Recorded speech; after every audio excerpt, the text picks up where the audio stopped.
Prime Minister Scott Morrison has addressed the COP26 climate summit in Glasgow after justifying his ongoing feud with the French president. Mr Morrison has laid out his government's plans to use technology to tackle emissions reduction. Let's go live to Glasgow. Our political editor Andrew Clennell joins me now. Andrew, you spoke to the Energy Minister earlier, Angus Taylor. It was a very interesting interview. We had it on the program a bit earlier.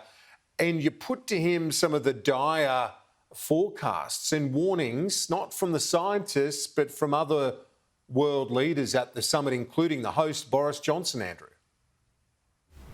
Well, there's certainly a distinction, Kieran, between the attitudes of the likes of Boris Johnson and other world leaders saying this is an emergency, we need to get cracking, versus the tone of Scott Morrison and Angus Taylor at this conference, which is one of optimism. They use the word optimism because they say that the technology, low emissions technology, just in the way that scientists created vaccinations for coronavirus, will get us out of this. That's their view. So let's hear from Boris Johnson first with his speech saying it was a minute to midnight on climate.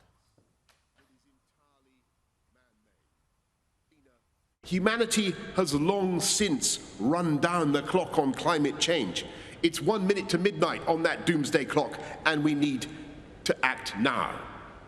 If we don't get serious about climate change today, it will be too late for our children to do so tomorrow. And look, the focus in terms of the global coverage of this hasn't been so much Australia. It's been places like India, where Narendra Modi's committed to net zero by 2070 as opposed to 2050. India, China, Russia, that's what people are concerned about at this summit in terms of not coming to that outcome of global net zero by 2050. I asked Angus Taylor about this 1 minute to midnight comment and asked whether he agreed with it.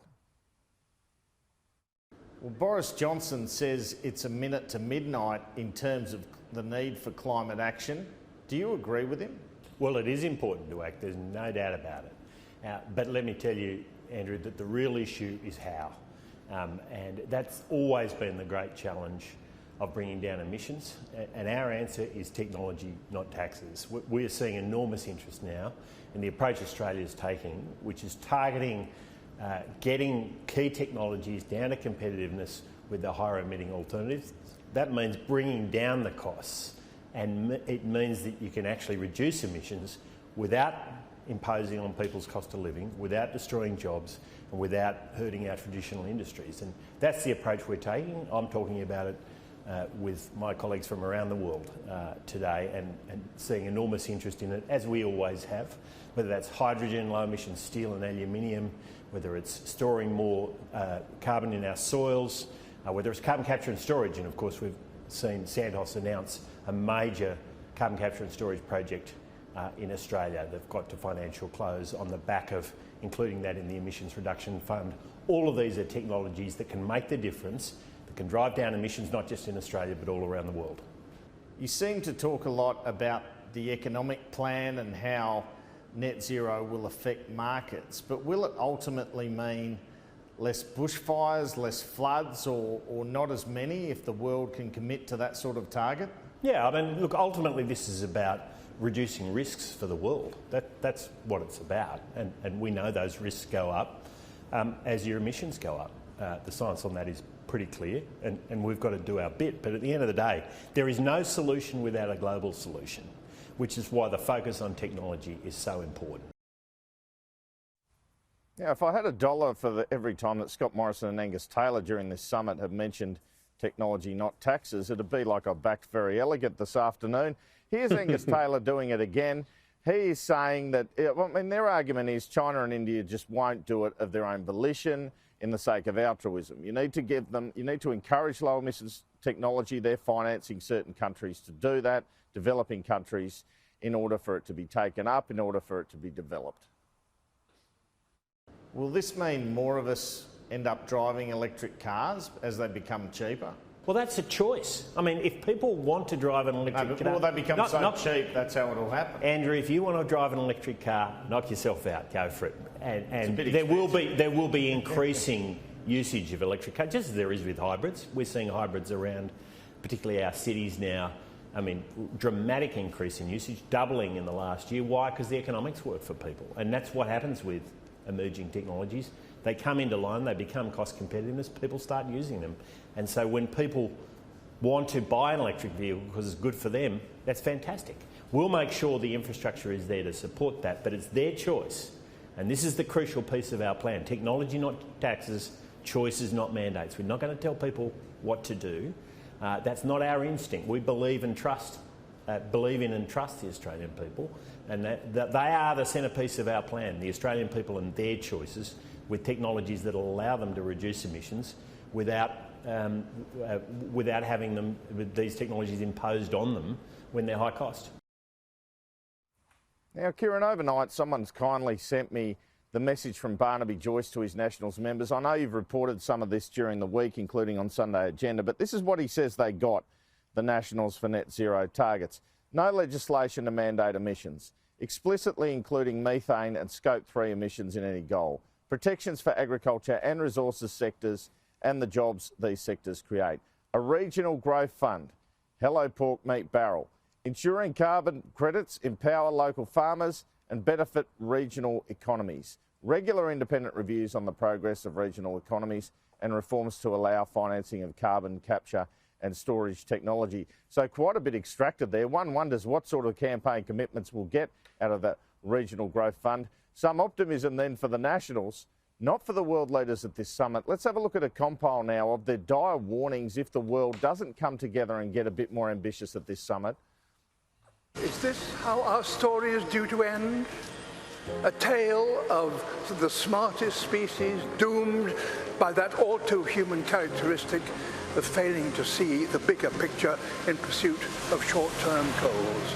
Humanity has long since run down the clock on climate change. It's 1 minute to midnight on that doomsday clock, and we need to act now. If we don't get serious about climate change today, it will be too late for our children to do so tomorrow.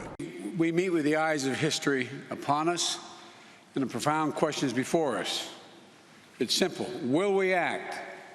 Will we do what is necessary?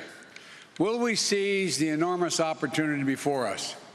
Or will we condemn future generations to suffer? So the format of the summit, and there really are thousands here, the place is packed, included addresses from pretty much every leader in the world. There was a leader of Montenegro, of the Congo, then Narendra Modi. Then Scott Morrison got his 3 minutes for his address. And as I said earlier, it was an optimistic address. He talked about optimism, he talked about technology, he talked about science, making our way out of this. Very consistent message for the PM, one I expect him to continue during the election campaign to try and say Labor will tax you on this issue, but he certainly doesn't move on it. There is cause for optimism as we gather here. 18 months ago, the world was staring into the abyss of a 1-in-100-year pandemic. The vaccines we would need had not only not been invented, but there had never been a vaccine for a coronavirus. But here we are, billions vaccinated, and the world is reclaiming what COVID has taken from us. Very stark contrast between the Prime Minister's glass half full message and that of his counterparts. It's been a challenging trip though, Andrew, hasn't it, if we look at it in totality? I saw that news conference which you attended at the shipyard there in Glasgow, where it was really a rear guard from Scott Morrison trying to push back on Emmanuel Macron. What did you make of how that's all been handled, and where to from here? How does his trip to Glasgow wrap up? Well, I think he might be meeting Prince Charles today, but there might be no media present, so I'd like to be a fly on the wall in those discussions. Other bilats occurring today, not much of note though, and then he just flies out tonight, and it shows you the pace of the trip. In terms of the Macron tactics, yeah, interesting, wasn't it? Rearguard's the right word. Clearly the strategists have been up overnight thinking, how do we get out of this thing, or how do we make him look better, because the PM was pretty rattled in that first presser straight after Macron had accused him of lying. Some controversy that no doubt there'll be over the leaking of the text message from Macron, but I guess Australian officials would say he did call the PM a liar. We got to defend ourselves. And he sort of explained it better than he has, I thought, Kieran. If he'd done it the night before, or even at the outset, just taken people through what exactly happened, I think he would have been in a better position on it. But I think I've said to you before, and I'll say it again, the concern isn't so much Emmanuel Macron. Of course, that's a concern. It was when Joe Biden weighed in and said, look, this was clumsy, etc. I mean, Scott Morrison loves to come to these things to look good on the international stage. He likes to look good on the international stage, whether it's going to G7 plus and urging everyone to take action on China, and they agree, or the AUKUS agreement. And that certainly hasn't been one of those trips for him. So no doubt it's been his worst overseas trip. But so far, at least, touch wood for Scott Morrison, he's escaped pretty unscathed in Glasgow, and we thought he might cop a bit of flack here. Yeah, as you said, the focus on some of the bigger emitters and the lack of cooperation from some of them. Andrew, thank you live from Glasgow. We'll talk to you very soon.